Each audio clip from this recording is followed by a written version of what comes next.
Gledate Gorenjska poročila na GIF TV. Vi ste selektorica 35. festivala Čufarjevih dni na Jesenicah.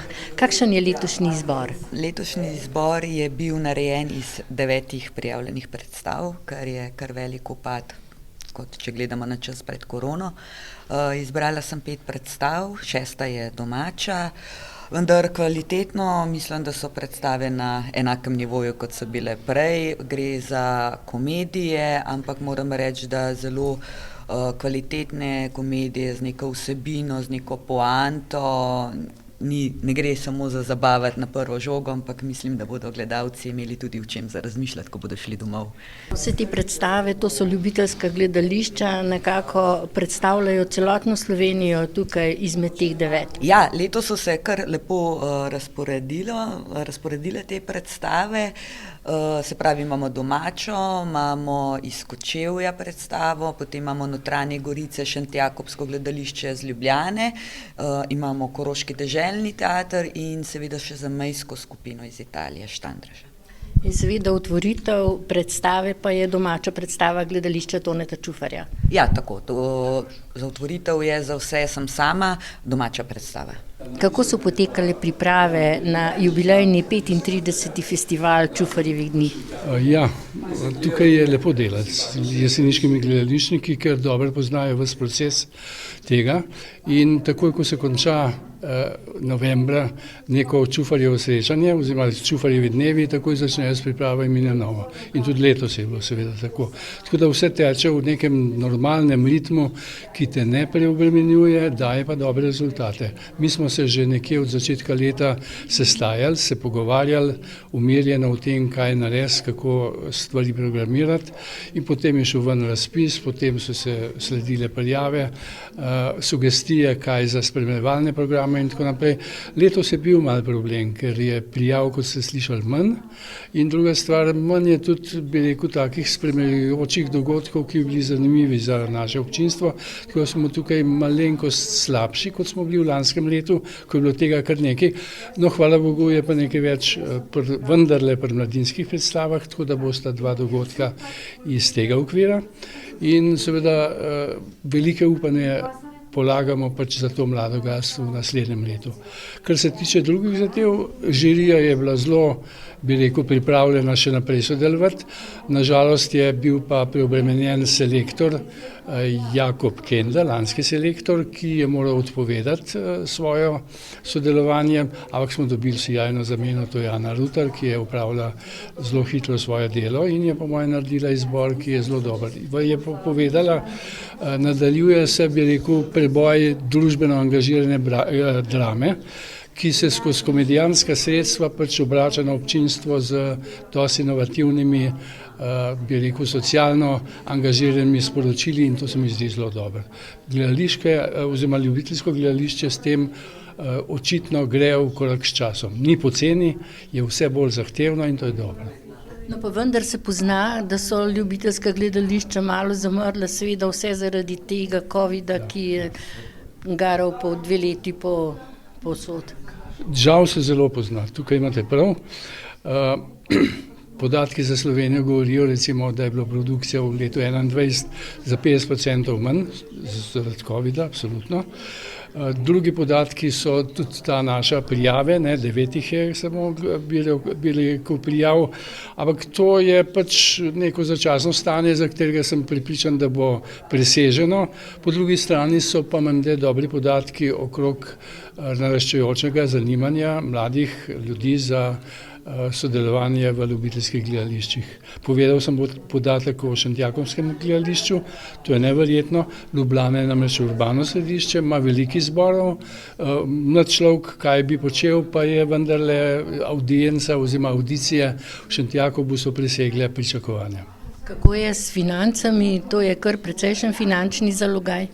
Ja, v okviru tega, kar smo počeli in v okviru teh pravilnikov tarifnih in ostalih, Pravzaprav letos ni bilo večjih težav, tako da sem zelo zadovoljen, ponavadi so finance rak rana skoraj da vsakega festivala.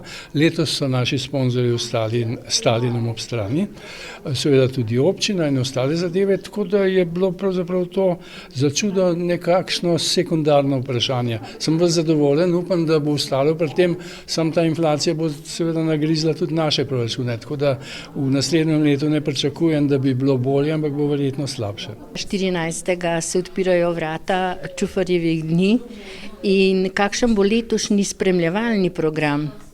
Letošnji spremljevalni program nosi naslov Kulturi podarjena, nobena ura ni izgubljena.